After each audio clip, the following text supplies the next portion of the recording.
Hello बच्चों, कैसे हो आप सब। आज अपन बात करने वाले हैं प्रमेय नंबर 11.7। ठीक है, और इस प्रमेय पर अपन बात कर रहे हैं कि यदि दो त्रिभुजों में संगत भुजाओं का अनुपात बराबर हो तो दोनों त्रिभुज परस्पर समरूप होते हैं। यह अपन को सिद्ध करना है। ठीक है, तो सबसे पहले अपन लेते हैं, देखिए दिया है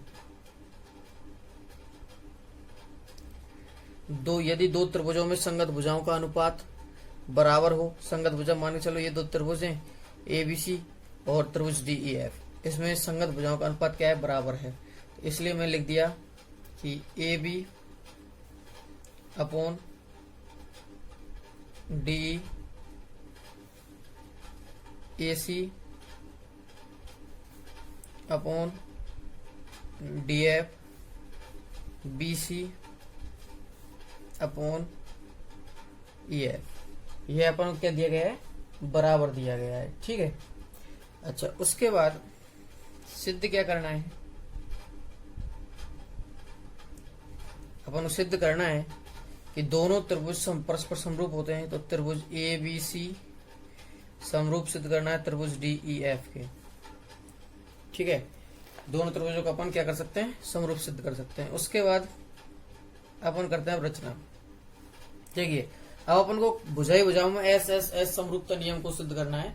तो मैं क्या करता हूं, रचना में लेता हूं कि AB व AC के बराबर, AB व AC के बराबर माप की चापें क्रमशः DE एवं DF पर काटी एवं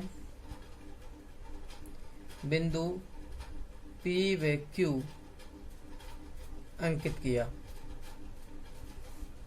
ठीक है, यहां से ये चाप कटी, मान के चलो इस जगह पर कट रही है और दूसरी जगह पर कटने वाली है। तो P और Q क्या कर दिया अपन ने, अंकित कर दिया। ठीक है, अच्छा अब चलते हैं इसकी उत्पत्ति पर। उत्पत्ति क्या है, ठीक है, तो सबसे पहले अपन लेते हैं कि इस त्रिभुज को और इस त्रिभुज को समरूप सिद्ध करें या सर्वांग सिद्ध करें, या फिर पहले इस त्रिभुज को और इस त्रिभुज को क्या कर देते हैं, अपन समरूप सिद्ध कर देते हैं। अब देखिए, चूंकि हमको, अगर मैं इन दोनों की इन भुजाओं को लेता हूं तो चूंकि हमको दिया है, क्या दिया गया है, मान के चलो मैं लिख सकता हूं DP upon AB upon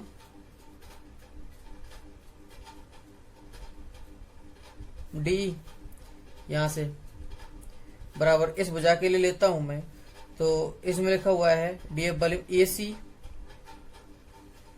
upon DF। अच्छा देखिए, चूंकि रचना से, मैं कोष्टक में लिख रहा हूं इसको, चूंकि रचना से क्या बराबर है, AB किसके बराबर, D के, AB सॉरी DP के है ना, AB बराबर DP एवं AC किसके बराबर है, यहां पर क्यों अंकित कर रहे हैं अपन, DQ के, तो AC बराबर DQ।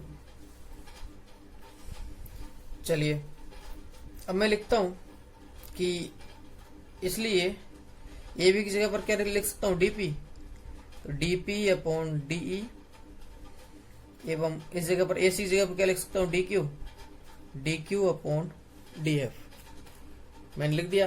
तो देखिए अपने पास क्या आया, DP अपॉन DE और DQ अपॉन DF, ये अपने पास प्राप्त होता है। ठीक है, इसलिए अब देखना अपने पास क्या प्राप्त होता है भाई, DP अपॉन DE प्राप्त हुआ, DQ अपॉन DF प्राप्त हुआ। मैं लिख सकता हूं थेल्स प्रमेय के विलोम से, थेल्स प्रमेय के विलोम से, अगर मैं इसको थेल्स प्रमेय के विलोम से करता हूं तो अब ये क्या प्राप्त होगा भाई, थेल्स प्रमेय के विलोम से क्या प्राप्त होने वाला है, अपन का थेल्स प्रमेय क्या थी कि अगर किसी त्रिभुज की कोई एक कोण समान हो, उसके सामने वाली भुजाएं दोनों समांतर हैं, ठीक है।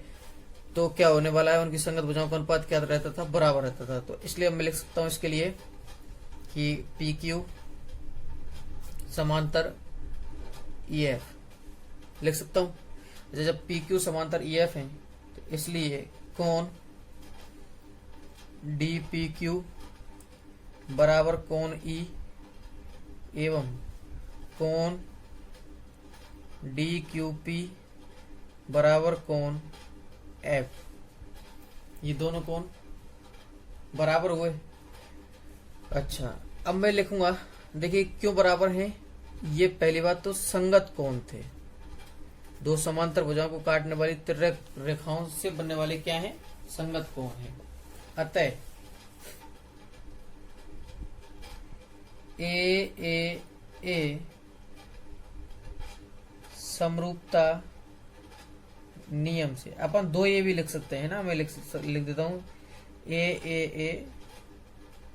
ए समरूपता नियम।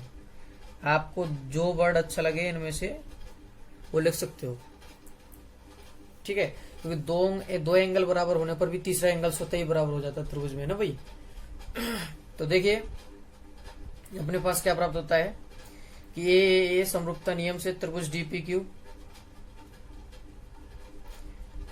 बराबर समरूप होगा त्रिभुज डीईएफ के, ठीक है।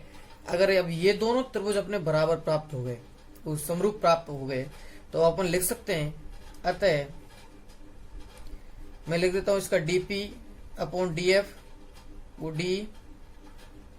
डीपी अपॉन डी बराबर P Q upon E F, किससे, समरूपता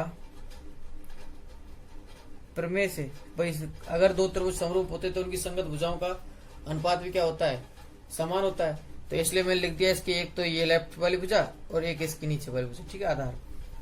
तो देखिए डीपी अपॉन डीई, ठीक है। अब मैं डीपी, चूंकि डीपी बराबर क्या है,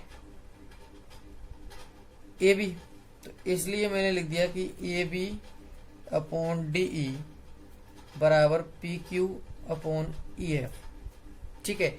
लेकिन अपने पास पी क्यू, इसका ए बी अपॉन डीई का मान दिया गया है, चूंकि ये तो अपन ने लिया था रचना से, चूंकि ए बी अपॉन डीई बराबर है बीसी अपॉन ई एफ के, कैसे दिया है।